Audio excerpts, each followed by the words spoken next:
Sure. Stand over here.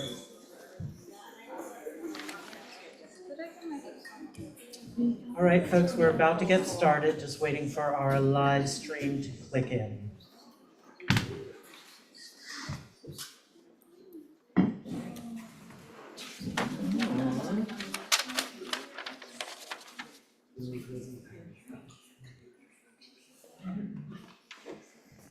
Okay, so welcome everyone to Jill Johnston in Motion. Ow! Clare, Croft in conversation with Ksenia Soboleva. My name is Greg Newton. I am the co-founder of the Bureau of General Services Queer Division, along with my beloved partner, Donnie Jokum. Thank you. And the Bureau is an all-volunteer independent queer bookstore that we founded in 2012 and that has been here at the LGBT Community Center since 2014. And tonight we have Kyle, one of our longest serving volunteers in the house, Kyle Katz. So as an all-volunteer queer bookstore, we are in the habit of asking for donations. Sales and donations are what keep this project going. So we especially encourage you to make a donation if you know you won't be buying a book, but you're welcome to do both. So there's some change in the bag, and there's also a QR code for Venmo if you'd like to give that way. We appreciate your support in whatever way you're able to give it. And for those of you watching online, if you'd like to make a donation on Venmo, you can do so at BGSQD. If you're not already on our email list and you would like to be, you can sign up for that at the back of the room by the register or on our website, bgsqd.com. And you'll get an email every other Monday about our many upcoming events. And our regular business hours, I should say, are Wednesdays through Sundays from 1 to 7 p.m. And then we often stay open later when we have events such as this. So before I introduce our two speakers tonight, I wanted to read a land acknowledgement. So the Bureau acknowledges that our organization operates on the unceded land of the Munsee Lenape. We encourage you to join the Bureau in signing up to make a monthly donation to the American Indian Community Houses Mannahatta Fund. The Mannahatta Fund, according to its website, is an invitation to all settlers and non-native people who wish to acknowledge the legacy of theft and genocide that comprise the history of New York City and the United States. And you can find out more at mannahattafund.org. Clare Croft is a writer, a dance historian and theorist, a dramaturge and curator, and someone who dances. She is the author of Jill Johnston in Motion, Dance, Writing, and Lesbian Life, and the editor of The Essential Jill Johnston Reader, both published by Duke University Press and both available here tonight.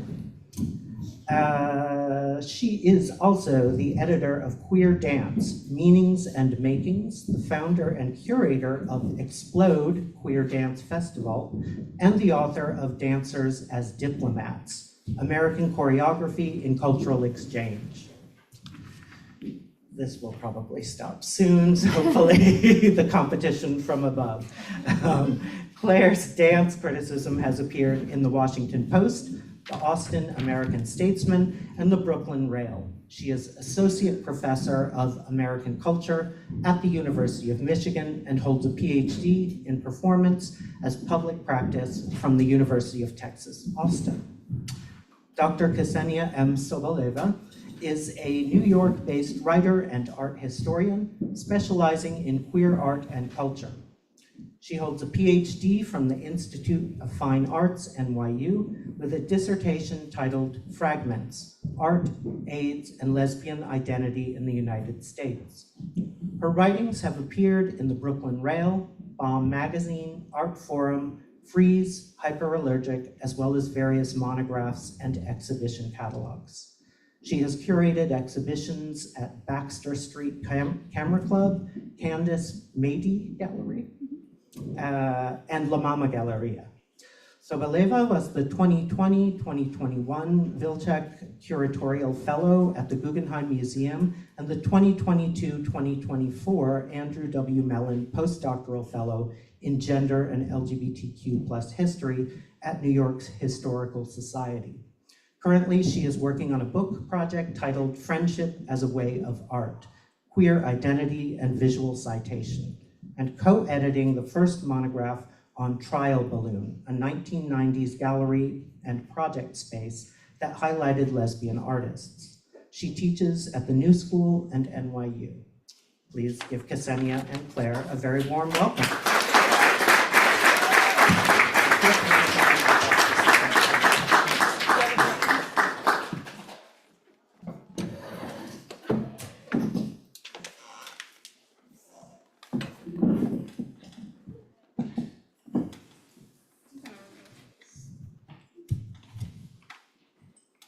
Thank you so much, Greg, and thank you, Donnie, and thank you to everyone for coming out tonight in the snow and the slush.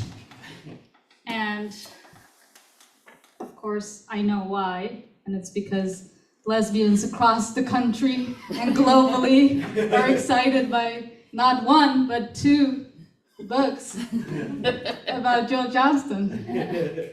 It's quite impressive. And we can talk more about your process of also working on two books at the same time. I don't recommend it. I know. But you know, it's I literally just came from teaching. I finished class 10 minutes early so that I could walk over here and be on time. And it's a seminar at the New School teaching senior thesis writing for senior BFA students, and helping them find language to, speak to their work. And I gave them this writing prompt, and I asked them to write about their work in the style of their work. And so letting go, of this notion of having to formulate a coherent sentence, right? And instead to think about the rhythm, the cadence, the energy, the aesthetics, right, of their work. And then I was like, oh, I have to tell them about Jill Johnston because, for her to start out writing reviews of dance, right? And then switching to writing a column about herself where she becomes the dance, right? And and you say it so beautifully. You say she started writing about herself in motion. And so my first question to you actually is that I'm very, especially as you are a dancer yourself, I'm very curious in the writing of this book, what were the defining movements of your writing process? And also just the discovery of Joe Johnston. Yeah. I mean, this project largely came out of the fact that I've studied dance in a myriad of ways and many institutions and have degrees in it, and people assigned particularly Marmalade me. And nobody talked about the fact Johnston was a lesbian, which, may say a lot about dance in academia. It might say something about how we understand queerness in relationship to dance, who is seen as queer. But I was literally sitting in the library at the University of Michigan in 2010, reading the obituaries when Jill Johnston passed, and that is how I learned that she wrote Lesbian Nation, which just, on one hand was like my whole brain just, scrambled in a million ways, but also thought, how, I was in my 30s, I'd finished my PhD at that point, I was like, how did people not talk about this? And so in many ways, that was kind of the initial question.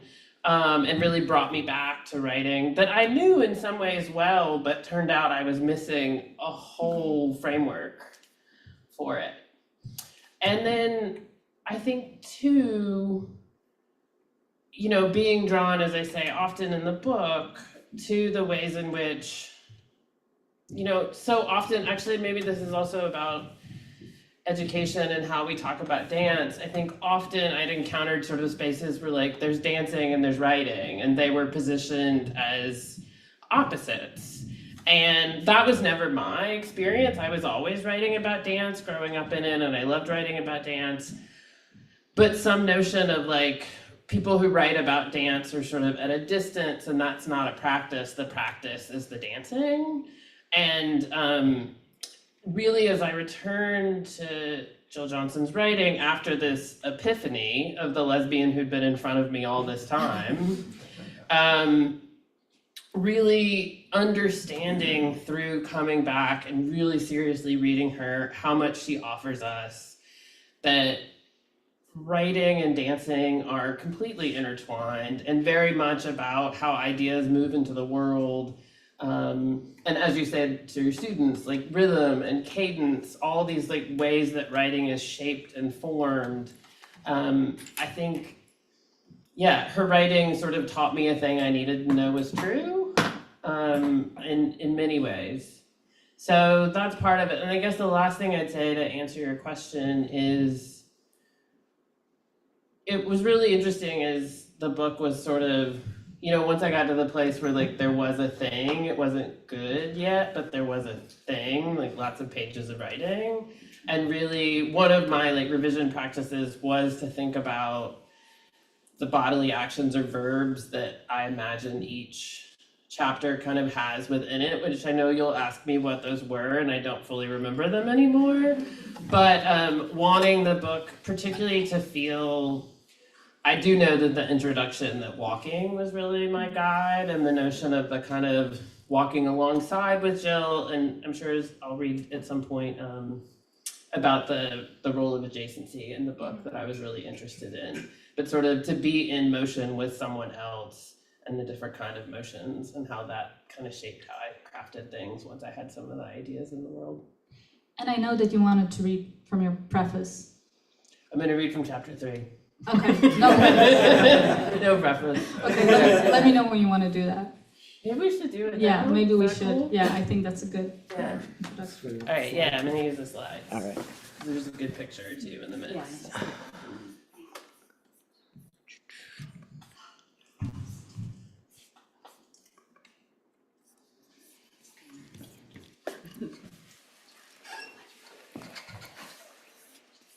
Actually, if we can go back to the one before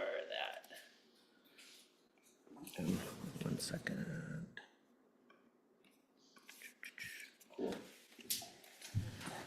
So this is chapter 3 from the book, and it's where I'm sort of thinking most explicitly about how Johnston's background in dance, but specifically as a dance critic, and specifically as a dance critic who was really responsible for recognizing and naming the ways in which postmodernism was moving into the New York concert dance world, how that shaped the lesbian feminist writer and activist that she came to be known as in the 70s. So, what was Jill Johnston in the early 1970s? A dance critic, writer, activist, provocateur. As was often the case with Johnston, all of the above is the most accurate answer. Or even more accurately, she was a postmodern collage of characters and mediums invested in scrambling relationships between words and bodies to imagine lesbian possibility within women's liberation and within gay liberation. By refusing to ever be just one thing, not only did she resist categorization, she also resisted confirmation. Jill Johnston was a lingering, loud presence, always just beyond the grasp of those who sought to pin her down, a remixing of a lesbian past, present, and future. She was a lesbian echo.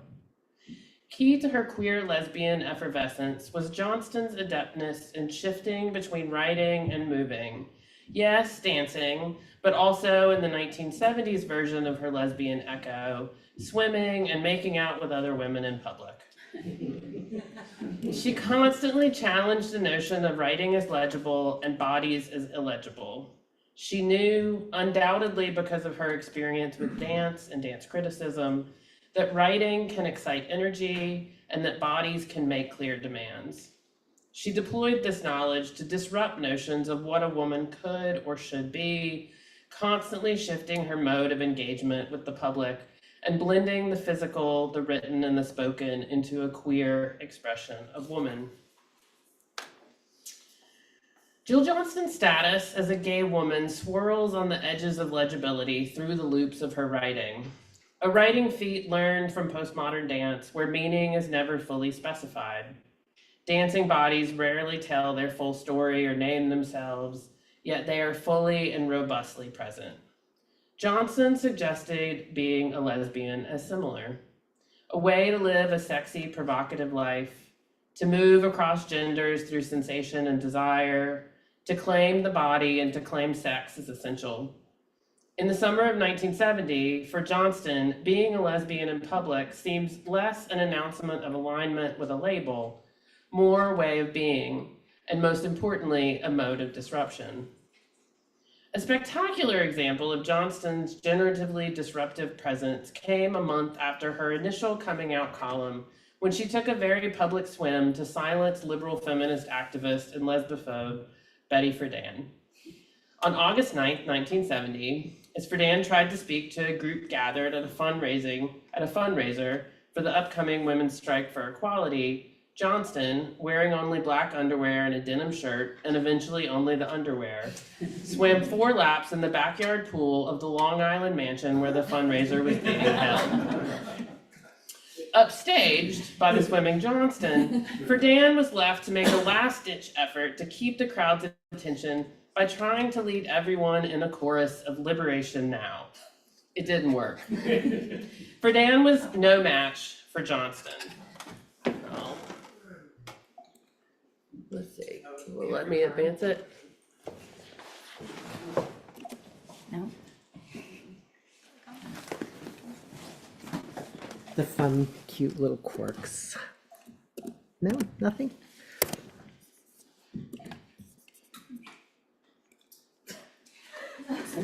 Is this what we want? You can just, yeah. So, Friedan's trying to get everybody to sing Jill's Still Swimming, if you forgot. In coverage of what Time magazine called a new, quote, young, assertive women's liberation movement, a photograph captures the moment a bare-chested Johnston pushes herself out of the pool, her white, naked torso large and in the foreground. In the photo's background, Friedan looks small and mute, despite the fact she's standing at a microphone. According to New York Times coverage of the event, written by Charlotte Curtis's, the newspaper's reporter for the quote-unquote socialite beat, Johnston exited the pool and wrapped herself in a towel supplied by the mansion's owner, visual art collector Bob Skull. Friedan, according to Curtis, was heard to quote-unquote mutter that Johnston was, quote, one of the biggest enemies of the movement. Can we get the other picture up there too? So that's the picture from Time. That's Betty Friedan, sort of dark and receding into the shadows. And this is the Curtis piece from the New York Times. No one knew what to make of Johnston's swim. Some tried to understand it through the frame of her profession, which only further highlighted the confusion she produced. The New York Times coverage included a photograph of Johnston, her back to the camera as she dried off, with a caption that begins, Jill Johnston, a writer. Time identified Johnston similarly, describing her next to the picture of her naked torso as only, quote, a writer for the Village Voice. The collision of writing and the body that produces the word choreography, which essentially means writing dancing, has perhaps never been rendered quite so queerly or clearly. Johnston amplified the queer illegibility of her swim writing about the event a week later in The Voice. As her performance reviews often had, her August 13 column, Bashing the Skulls, traced her path through the evening. In the column, she arrives at the Skulls' home, immediately critical of the gathering superficiality, seeing, quote, smiling women for equality, staging a tableau of women's liberation for the press. The mansion itself felt like a museum clamoring to be a stage, full of work by Johnston's collaborators and friends, quote, a gray minimal Robert Morris, a would-be Marx de Souvero. To Johnston, the smiling women amid the modernist art reeked of the worst of liberal feminism. Friedan and her ilk fighting only for, quote, and this is from Johnston, a better distribution of maids. The situation called for the kind of intervention in which Johnston specialized, what she described as being serious in one's purposes, but not necessarily solemn. An encounter with Friedan left Johnston angry and ready to act, as she often did when speaking with prominent straight feminists. She immediately began to flirt. Johnston writes that she liked Friedan, quote unquote, below the chin, and started their conversation, quote unquote, at that level, which likely was not meant as a figure of speech. Such tactics, especially as flirtation tipped towards seduction, would eventually earn Johnston accusations of being a quote unquote lesbian chauvinist. But they also helped her leverage the physical as a way of interrupting political stances with which she disagreed. With destabilization now produced via flirtation, Johnston goes in for the big question, asking Friedan, quote, if there shouldn't be a public conjunction between women's liberation and the gay liberation front, end quote. Friedan responds by getting, as Johnston sees, super huffy and morphing, in Johnston's eyes, into a straight woman monster, quote. Her eyes went big and bulgy, and her lipstick leered crimson, and she said crisply, enunciating each word, that it is not an issue, end quote. Friedan then momentarily hedges and says she is, quote, against all oppression. It's like an early All Lives Matter moment. Friedan then momentarily hedges. Okay. Johnston won't let the pulsing it in Friedan's initial comment go. As Friedan walks away, Johnston repeats, she yells, quote, you mean it is embarrassing. The pronoun lingers without linguistic referent, but now, in Johnston's mouth, it has a referent, even a subject. Johnston, her, the lesbian. Johnston speaks, steps, and swims into the erasure that Friedan tried to make. Johnston's very body is the lesbianism Friedan refused to speak. As Johnston strips off, as she puts it, pants, shoes, socks, hardware, she hopes to produce a quote-unquote explosion with an open-ended result. She's not giving a lecture or even merely targeting Friedan. The swim, the physical interruption itself, is her desired outcome. As she gets out of the pool, she says she repeatedly hears from all around her, quote, why did you do that? A question she renders in all caps in her column, underscoring how intensely people wanted her to provide an explanation. The lesbian swimmer, however, has layered motivations and desires. This is all a longer quote from the column. Well, I was hot and drunk. Were you hot and drunk? Yes. Were you protesting? Yes. Are you a woman? Yes. Were you part of a red stocking plot to sabotage this party?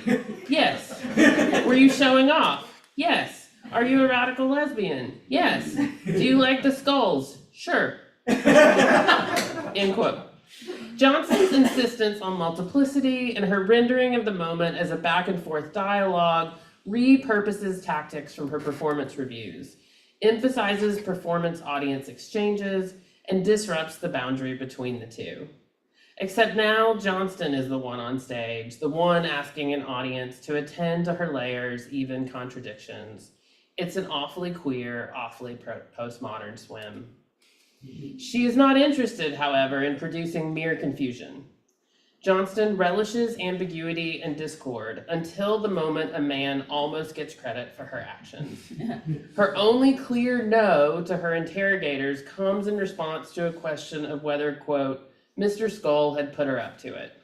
No, she says, drawing a clear line. No meaning is to be inferred from him being the one to help her out of the pool and offer her a towel. The swim was not evidence of a lesbian straight man conspiracy. Whatever Johnston was doing, whatever it was, she wanted it to be clear that her it was a product of her own choices and desires. She was, as she would describe all women who were quote unquote improper persons, quote, a ramblin' woman, a gamblin' woman myself, end quote. As she swam to interrupt a scene of liberal feminist respectability, she knew she had an audience, and as she wrote in the newspaper, she felt a responsibility. It's sometimes hard to read her words. She did not seek to meet expectations, however, with comprehension, clarity, or really answers. Instead, she worked to remain, quote, open to all combinations and interpretations. Sometimes it's best to go swimming and see how far the ripples might reach. Thanks.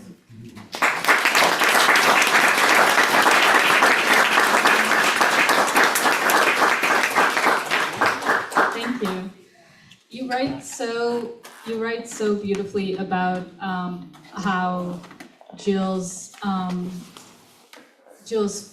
physical disruptions were political disruptions, right? And there were so many of them. And it's because she had such an awareness of choreography, right? And because she had spent so long writing about dance, and then again, she becomes the dance, and her physical disruptions become the dance. I wonder, how do you think did she manage to achieve such a celebrity status in a moment when lesbian was something that you were accused, it was something to be accused of? Yeah, I mean, I think there's a couple of factors around her that matter. One is she starts writing for The Voice in 1960, and one of the things that happens that I think is part of why Judson becomes so famous in dance history, and also how she becomes famous sort of in parallel with Judson, has to do with the Village Voice circulation. And there was a strike that meant all newspapers in the city that were printed in the city in 1962 weren't in circulation for a moment right before the first Judson concert in July 62. And so for this moment, the Village Voice is the easiest newspaper to get your hands on in the city. And, you know, dance historians have spent a lot of time putting everything on Judson as the innovative thing, but I do think it's important to think about how sort of the circulation of journalism, especially in a moment we're so direly in need of a circulation of journalism, shapes how we come to know Jill Johnston. And then I also think she changed as a writer, you know, like there's this massive, amazing evolutions to track as she moves from being this brilliantly descriptive dance critic into someone who's experimenting with her writing in a newspaper. And I know it's the Village Voice, but it's still, I mean, she was pressing the boundaries of even what the Village Voice was doing in the 60s and 70s. And then, you know, I'm attached to a narrative that she tells in a 1970 column in which she really talks about having watched particularly women making dance in the 60s who were, in her estimation, not thinking or trying to think about how dance could be a frame where a woman's body could be something other than an object. And you know, the women she's writing about aren't necessarily lesbians, but I think that's a question at the heart of lesbianism, like how to be a woman in public whose body is something other than an object, a woman who has desires, a woman who has a attachments, a woman who has sex. So I think there's sort of a trajectory that really comes from her deep engagement with dance and choreography. And then finally too, and I talk about this more in chapter 4 when I write about her in relationship to the 3 artists she writes about really the most, Yvonne Rainer, Gertrude Stein, and Agnes Martin, that I think she's interested in this very capacious notion of lesbian connection and attachment and friendship that really kind of opens up what lesbian can be at the same time as lesbian feminism, as it's growing out of both radical feminism and gay liberation, is also really expanding. And I'm thinking about historian Lauren Gutterman's argument that the 1970s is a moment where lesbian moves from being an adjective to a collective noun. And there's Jill writing beautifully with the motion of dance in it in a way that both, I think, further catalyzes that, but also is this amazing example of it. Probably my favorite essay by her is her writing about Agnes Martin, and at some point she says to Agnes Martin that, don't you think that your work would be more famous had you not been a woman? And Agnes Martin answers, I'm not a woman, I'm a doorknob leading a quiet existence. It's a great quote. But this speaks to something that, as you know, I think about a lot, which is that lesbian comes in many genders. And I think that in many ways, Jill's writing does explore this misconception that lesbian is a fixed identity, right? And instead, her writing illustrates that it's expansive and shifting and slippery and not coherent. And also, in a way, and I think you talk about that in this chapter, right? She never says I am gay. She's against this like clarity of coming out. But at the same time, I feel like when I first learned about Jill Johnston, and it was in grad school, it was presented to me that Jill Johnston is a lesbian separatist, and if you're interested in this like multifacetedness of lesbian identity, probably she's not your girl. How did you navigate that? I read her. I really think people haven't. I mean, I think in the moment that her writing was in the newspaper, people were reading more deeply than she's been read like past that moment.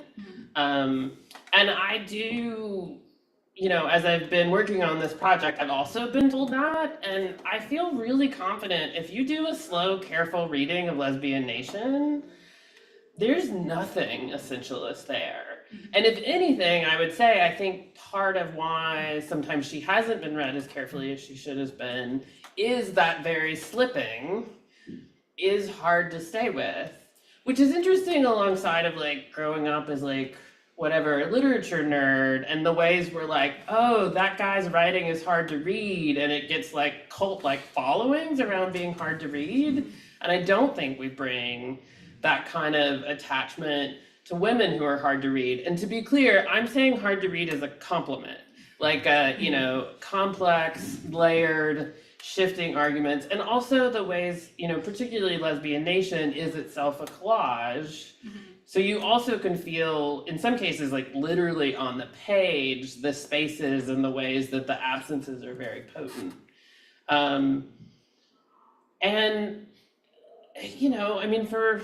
Maybe it's a little hokey to call it brave, but I think to be working out one's ideas about gender in public, in a newspaper, in this weekly iterative manner is incredible. And we could probably stand to spend more time actually really taking an iterative look at gender and trying to figure out what it is we're talking about. Because she also changed her mind in public.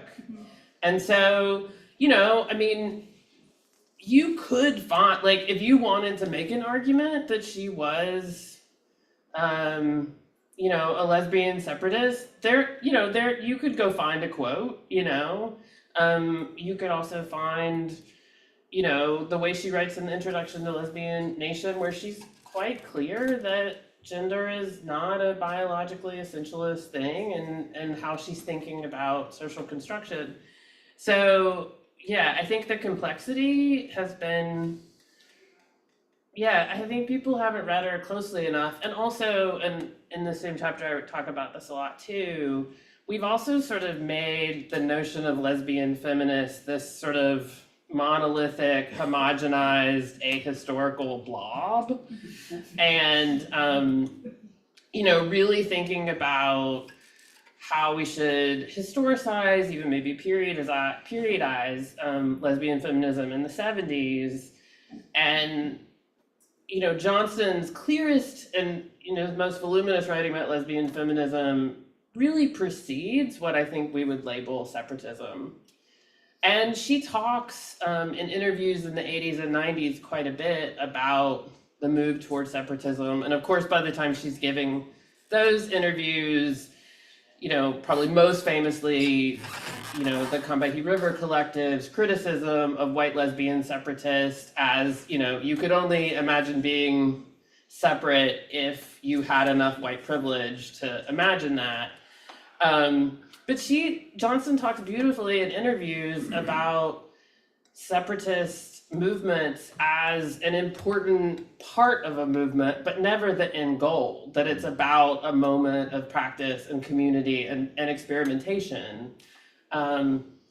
So yeah, but I think people should read her more closely, which is why these books exist. I noticed actually recently, and I wanted to ask you about it, that in US scholarship, radical lesbian is, you know, associated with separatism, essentialism. But then I find that when I read UK scholarship, radical lesbian is actually BDSM, lesbians that were part of BDSM cultures and Leto culture. And it's an interesting dichotomy that I don't know where it quite emerged. Would you say that over the last 5 years, there has been a certain, I mean, obviously for you, but that within queer scholarship, there has been a returning to Jill Johnston, and if so, why?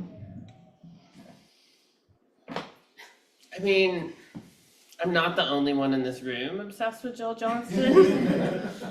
And I think this is a conversation, I'll just do a brief plug as I try to come up with an answer.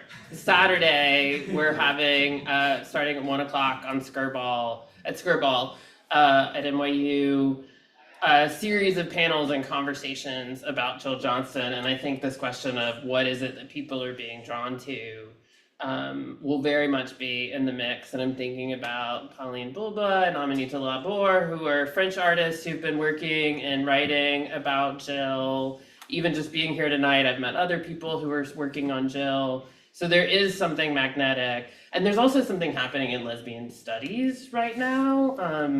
And I don't know if it's exactly the last 5 years, but there is an explosion of really exciting work on lesbians. I mean, I can only speak for myself. I don't think it's an accident that this project really emerged for me in 2016. You know, I was like circling it in many ways, but, you know, as we elected someone who was a serial sexual predator, to turn to Jill Johnston as someone who could help me and probably others think about the importance of being a woman trying to critique in every medium possible the relationship between patriarchy and heteronormativity and violence. It's an amazing archive to turn to draw from in a moment where we're just inundated with a need to sort of fight those battles. And will you talk a little bit about your archival process, because you write so beautifully about, meeting Ingrid and Louise. And Ingrid is here tonight. And just that, that very intimate experience of being in someone's archive and touching things that they touched. And, it's a sensual process. Yeah. So Jill's archives are with Ingrid Nybo, her wife of many decades, who, after years of me harassing her nicely, allowed me into those boxes and would bring those boxes to her wife Louise Fishman's studio, not very far from here. And I would come to New York and move through those boxes with Ingrid sitting to one side and Louise next door painting. And it's just moving to sort of think about, even as it was incredibly mundane. Jill was a very intense journaler, and to get to read all of her journals, which on some level are boring, like to be with someone and to think about kind of the mundane aspects of living as a lesbian. And I know there's a lot of people in this room who do archival work, and like on some level it is mundane because you're just sort of moving through the pieces and kind of imagining them. And also I should also back up to say, like, in the years that I was harassing Ingrid, also this whole sort of network of lesbians were vouching for me. And other people in Gerald's networks, Lenore Champagne, I remember the email you wrote that was like, I think maybe you showed it to me later or something. People were like, maybe you should let her in. And this kind of, but that also feels to me like a very kind of, a lesbian methodology of sort of like, let me check, and find out more. And that, there's really good reasons that lesbians might not trust a stranger, and what it means to have other people say that this will be okay, and the intergenerational element of that like for my generation, I think being a lesbian means something different than it did for folks who came out in very different moments in history. So, yeah. And it's a generational context, but also a cultural context, right? I find that for me, being from Russia, right? People my age that were born and grew up in New York have had a very different experience coming out than I did. And other than Ingrid, who were some other people that were particularly informative and inspiring in the writing of this book? Like scholars, this can be speaking of intergenerational. Yeah, throughout the book I use this frame of adjacencies, which is I take from the Australian theorist Anna-Marie Chagose, who talks about lesbians often having the experience of being adjacent, either to straight women or to gay men, sort of the alongside. And that definitely felt true in my life. So I think but it also was a frame that felt choreographic to me, this kind of who one is adjacent to. And it also very much kind of crystallized, and I'm guessing other people are familiar with the film Town Bloody Hall, that documents Jill's amazing disruption of Norman Mailer being an asshole. And at a point when Mailer, who's moderating this panel that's supposedly about feminism, but is really about how Norman Mailer is an asshole, Mailer says, "You're done, Jill, your time is over." And two women come onto stage and they make out and roll around. But I also love that it kind of ends mildly. Like they essentially walk off kind of hand in hand, arm in arm. And there's something about kind of that moment of being adjacent to one another, not necessarily coupled that feels really important. Jill Dolan, who was my mentor and very much trained, I think the scholar I became, trained me into that, and her sort of intense hopefulness, I think very much colors how I read Jill Johnston's writing. That I don't know if you would really think of Jill Johnston as exactly a hopeful, but it's there. I think there's hope to be found in it, but she's so honest. Like sometimes honesty and hope maybe aren't always together. Yeah, and there is something in her that you mentioned briefly before, and it's really lacking in our society, which is the possibility of changing one's mind, right? And particularly the possibility of changing one's mind in public and in a public way. Did you want to read one other part that I... Yeah. So I'm going to read from the epilogue. I think maybe the adjacency is a good connection to it. But so the epilogue of the book is titled The Last Sentences, and partially is titled that because as I really studied Johnston's writing, and I move all the time between Jill and Johnston, I feel like there's a couple people living in my head. I was so taken by the end of her columns. If you ever want a fun thing to do, I recommend read through Marmalade Me and just read like the last couple of sentences of each piece.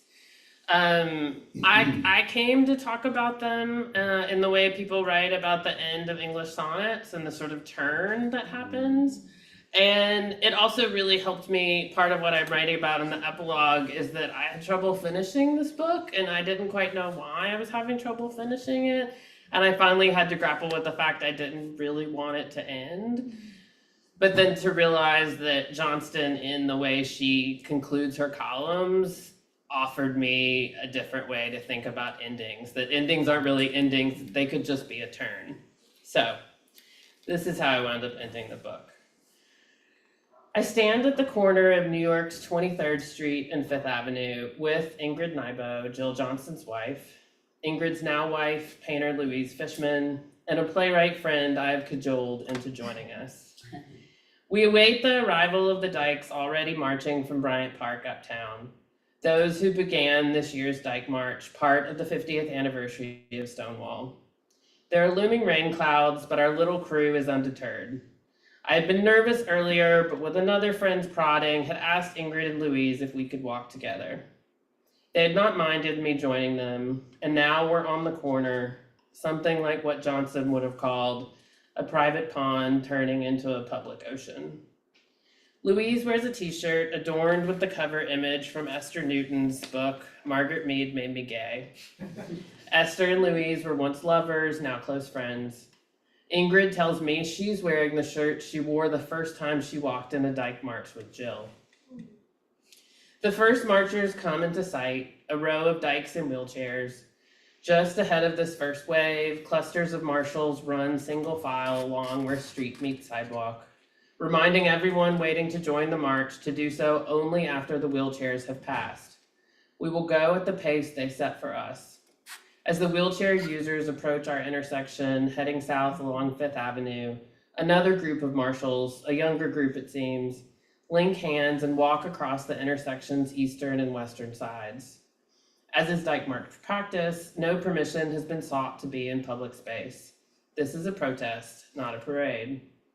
The women who are marshals stand shoulder to shoulder and form the barricade that protects marchers from approaching traffic.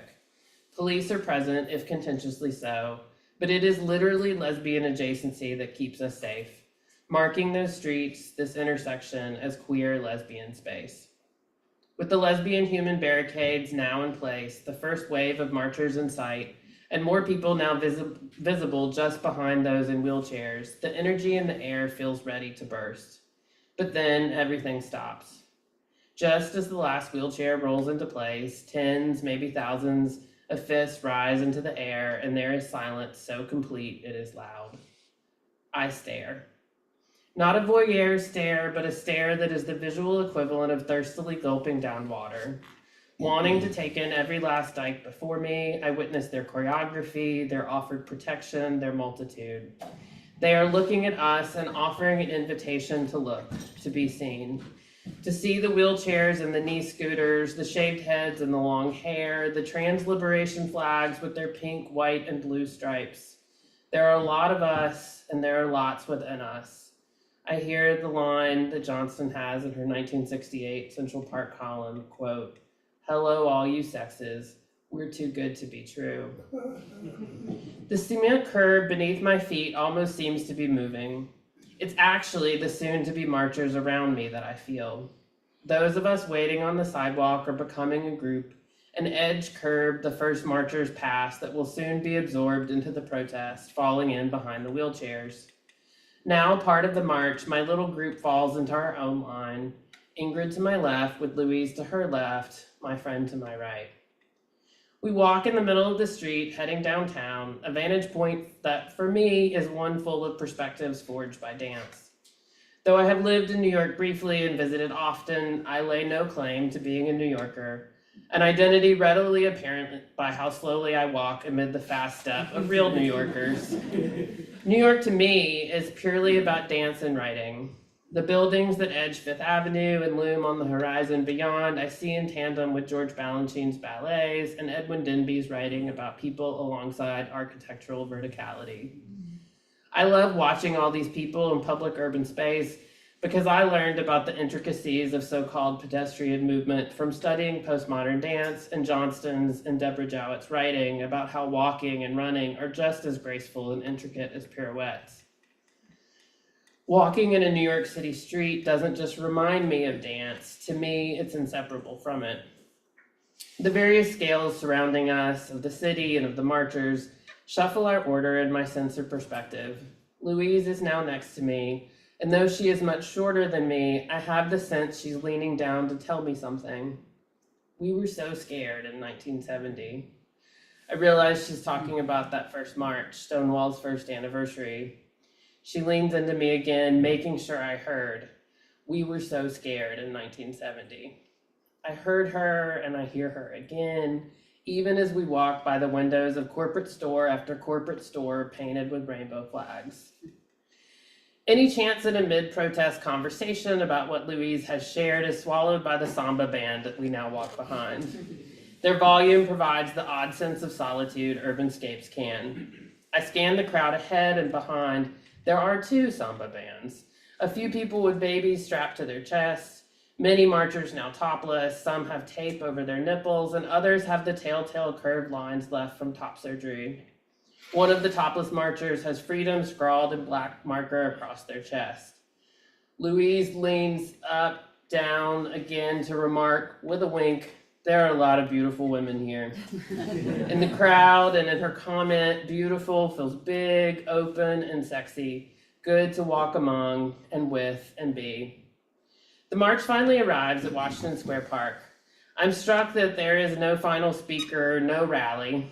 Marching together was the thing. My friend has to take off. Ingrid and Louise say their goodbyes. I'm alone now, so I crawl up the edge of the park's famous arch to watch the waves continue to come and then splinter into smaller groups around the park. I watch. I wonder if this is why Jill used to climb into the rafters at parties, as Yvonne Rainer told me she did. It's fun to climb above. It's also a good spot to watch from. I can now see those still coming down the avenue, and I also realize I recognize a number of the marchers now scattered around the park. Lesbian scholars whose work inspired my own and who are cited in this book casually chat with one another. Two of my favorite lesbian performers greet a lesbian comedian, Small Dog. Most of those I recognize are older than me, though not all. I'm buoyed by all the ways I'm in the middle, surrounded by political lesbians, and then at 41, have plenty of people to look up to and plenty to be pushed by. It's not lost on me as I stand on the arch's side that Judson Church is just behind me, the place that through association is probably most responsible for Johnston's relative fame, even as all the lesbians around me probably know her more for Lesbian Nation. but the two aren't all that far apart. 4 blocks up, as we crossed the busy intersection at 14th Street, the marshals had done their thing for the last time in the march, linking hands and then stretching themselves across the wide street. The lines of marshals to the east stood still as we crossed, Louise just ahead of me, Ingrid just behind. As I turned my head to the right, to the west, that line of marshals began a sloppy kick line, a leisurely, perhaps intentional reenactment of the apocryphal kick line done by those at Stonewall as they faced off with cops in 1969. Queers fed up with having their congregating and dancing policed. Among all these queers, these lesbians marching and dancing across time and space, I know it's okay for this book to end. We'll still be here, writing sentences that turn and turn again.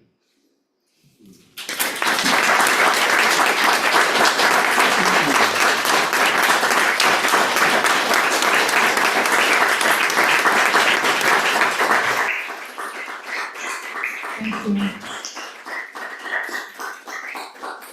That actually perfectly leads up to, and in some ways answers, one last question that I have for you. And then I think we should open it up to Q&A because I know there are a lot of dance scholars here, which is, how has getting to know and reading Jill Johnston made you move differently? Or how has being moved by her made you move differently?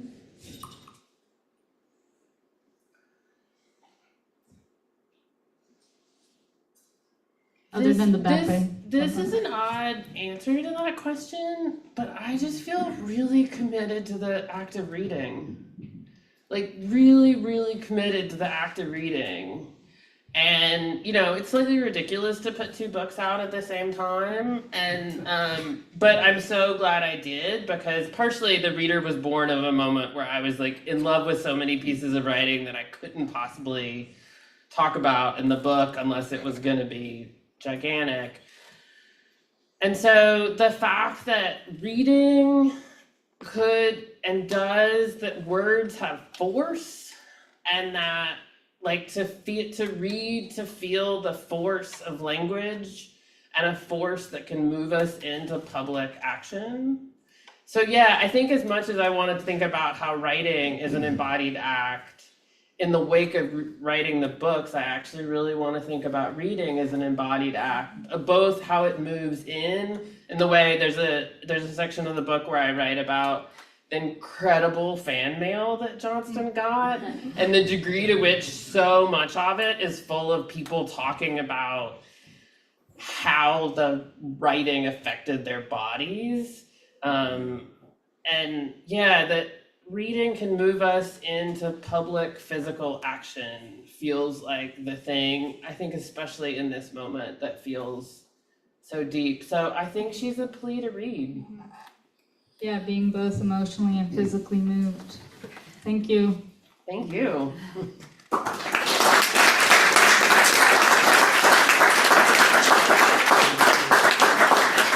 Let's open it up to questions. I don't know if there's another mic or this detaches, or if people want to come up here.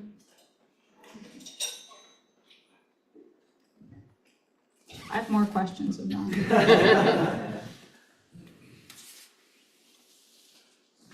Yes, in the back. I'll ask a question. All right, congratulations. Can you talk a little bit about the selection process of the pieces in the edited collection? I had not ever before seen some of them, though there's the one about her mother dying that just literally like renders me speechless now, just thinking about it. And so it made me wonder, were some totally unpublished, because I haven't read the whole thing, this might be in the intro, but could you talk a little bit about choosing the pieces? And I'm assuming in all those boxes, there's an enormous amount of material, and how you went about structuring and choosing it. Thank you. Yeah, so the question, just to make sure everybody can hear, is about the selection process for the reader. there were sort of two guiding principles for the reader for me. One was to make sure nobody ever had to be surprised that the lesbian feminist was once a dance writer and that the dance writer became a lesbian feminist. So to make sure that they're all in one book, the table of contents will get you there. The other piece, and maybe this is really worth saying every time I talk about Jill Johnston, as much as she was known as a dance critic and then later as a lesbian feminist, I think her greatest desire was to be known as a writer. And so very much to think about the writing of the pieces. So there's a couple that made it in for historical significance, even though I don't think they're necessarily absolutely the best of her writing. So for instance, her 1962 review, Democracy, which is the piece about the first Judson concert. It's a great piece of writing, but it's not like at the level of some of her best stuff. So there are a couple pieces that got in for that. And that's partially the teacher in me that like the first time someone who's sitting on the back row was assigned to present on Jill Johnston in one of my classes, and Nola came to me and was like, I can't find these pieces.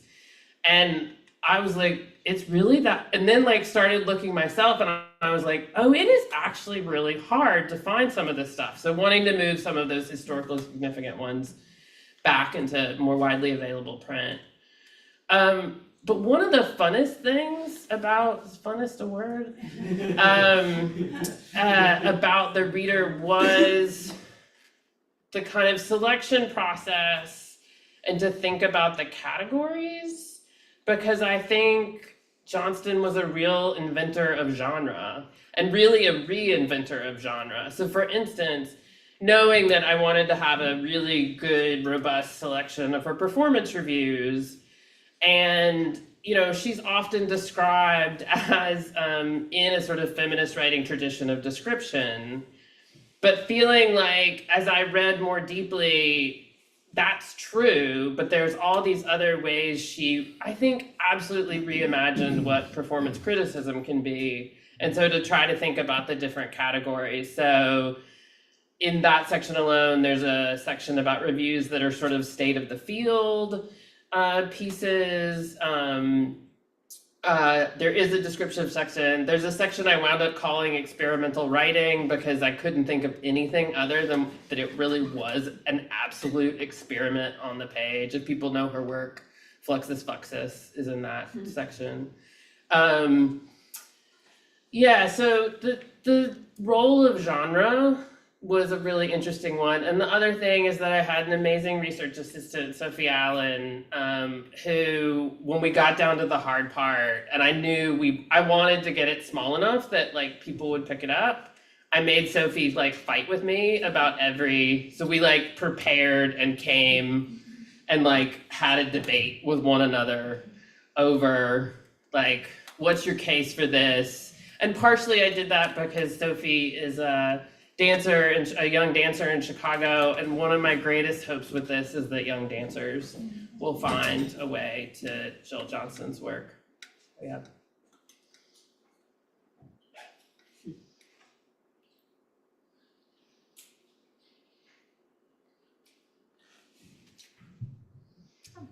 Sure.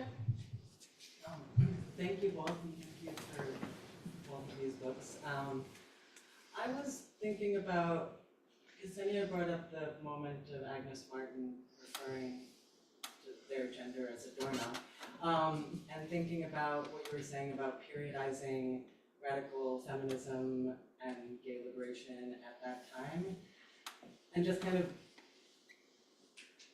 I was remembering how in Siobhan Burke's review of Yvonne Rayner's last show, there's a quote where she says that Martha Graham told her that when she had good turnout, she would be a woman, and then says, and I guess that never happened. And so I guess I'm just thinking about these categories of lesbian and woman from that period and how that work has gotten us to the place that we are now, wherever that is in terms of gender and sexuality categories, and how in the book, there's a lot of woman and lesbian definitions happening there, and just what your thinking was in terms of like kind of hammering that in, which I think is important, and also I'm curious about where it expands and how we take it today. Yeah. I mean, part of my answer to that would be around the ways that I think Johnston is really taking the word lesbian and moving it around. Also the ways in which that's happening, alongside the second sentence of Radical Lesbian Manifesto. I always mess up at the quote, but a lesbian is, I feel like there are people in the room who could help me. The point of rage for women that then explodes. The sentence is way better than I just made it. But I do think I would say another word Johnston uses a lot is explosion. There's a lot of explosions. So also thinking about consolidation, like consolidating a term or a label, an identity is often followed by, whether it be an explosion or an expansion.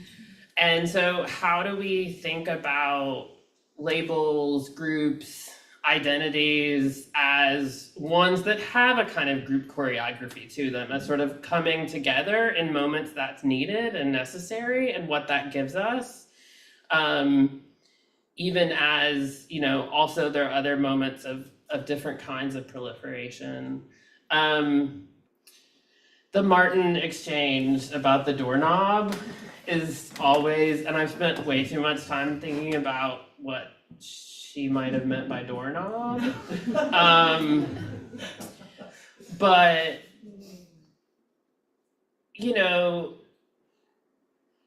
I think there is a lot that lesbian feminism offered us, that the worst of lesbian feminism has become like singled out and held up, and in a way I would say is sometimes quite misogynist, I love gay men, but you haven't done that well by thinking about gender expansively either. And the quick route to say that lesbian feminism is how we've wound up in an anti-trans moment. I mean, the history just doesn't bear it out. And the incredible language that Jill Johnston was moving to, I think, is a great way to think about all the textures of that. But also, in the last, answer I would say is one of the things I think Johnston, yes, is talking about women and lesbians, but she's talking about those categories because of the ways in which holding them together allows us to critique patriarchy and heteronormativity together. And I think, I don't know, today is a hard day to talk about this, but is all the more reason we should be talking about it. It is ludicrous, as everyone in this room knows, that women are somehow being protected by a notion that trans and non-binary people can't be that's just ridiculous. And, that all of our fights are interlaced as we think about how to move into public space and to be something other than a straight white man. I think there's a ton of teachings that we can move to, even as we also have so much more language available to us now to think about trans experience. And I do think, the way Johnston writes about her very real critiques of trans people that I myself don't agree with. I also wasn't a lesbian living in 1971. I do think there's something really useful alongside what she's grappling with about how we can, even those of us who've read all of Judith Butler, I think still can find the moments when we come back to a notion of our bodies as sort of an origin point that is probably not as complex as we really think about. And I'm so grateful for all of the language we have now, and for all of the people around me who are just constantly recreating how we think about gender. That is not a coherent answer at all. But I think there's a bunch of layers in it. I think there's a lot to find and offer in some of these texts we need to be reading more closely from the past. Is there a question here? There was another hand. Mo. Okay, aside from all the written material, this is just like a archive chaser question. What was the, what ephemera did you find, or was there? There's beautiful film footage, you know, particularly the Andy Warhol, Freddie and Jill dancing. The town hall film is just like Town Bloody Hall. If you haven't seen it, you just like have to. It's so hilarious. We'll share part of it on Saturday. I mean, to be honest, the thing I would plug is to come see Pauline and Aminate's film about Jill Johnston tomorrow at 6 o'clock at an address I can't come up with right now. 721 Broadway. 721 Broadway. Sixth floor. I feel like they found, honestly, more of the ephemera than I did. I mean, at some point, partially because this was such a COVID project, at some point I was like, I'm really writing about her writing. But yeah, the photographs are amazing. And I also, this is maybe random, but I love how tall and big Jill Johnston was. And that also very much comes through. There's also films available online, the Phyllis Berkby films, when people were visiting Jill Johnston's then home in Western Massachusetts. But they're online at the Sophia Smith Library if you like need a good dose of 70s documentary of lesbian feminism. These beautiful short films are like a favorite that I've watched again and again. My favorite is Dykes at Jill's, but maybe that was kind of an obvious one.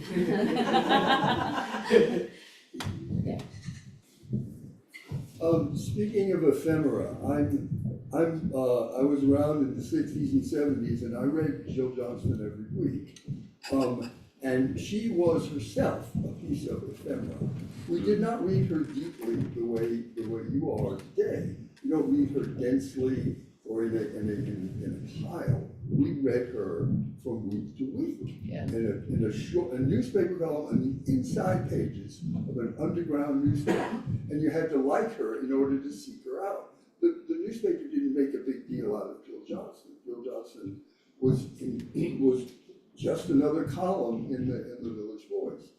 I remember her writing jumped out at me more than any other writer in the Village Voice. And there were a lot of good writers in the Village Voice, but no one said things like, "Everything I think is true," which is the way she ended one column. But the thing is, reading Jill Johnston was itself a bit of a dance. You had to leap from one week to the next to get your next dose of Jill Johnston. It was like doing a grand jeté of the whole week. And you'd land on the next Jill Johnston column, and you'd be delighted. But we never thought of it.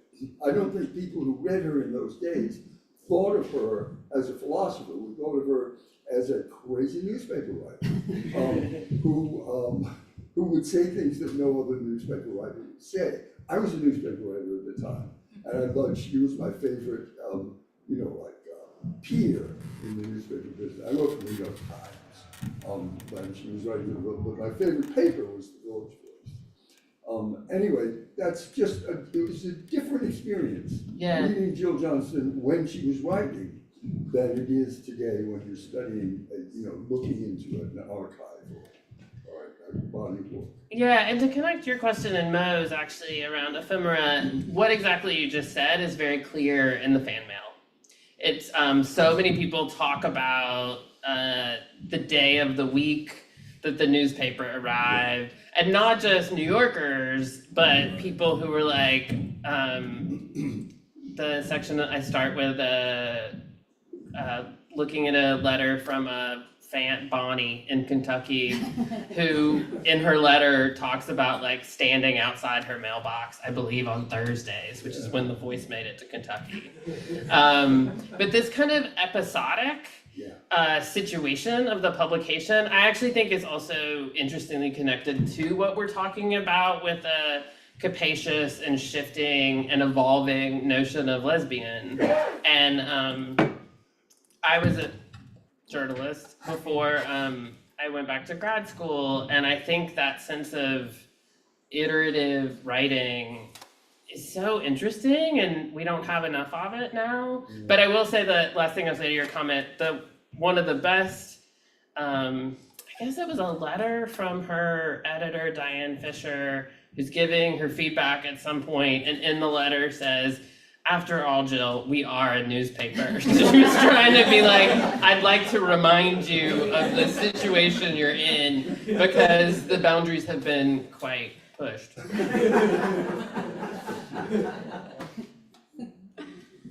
Well, thank you so much. Thank you, everyone. Stick around.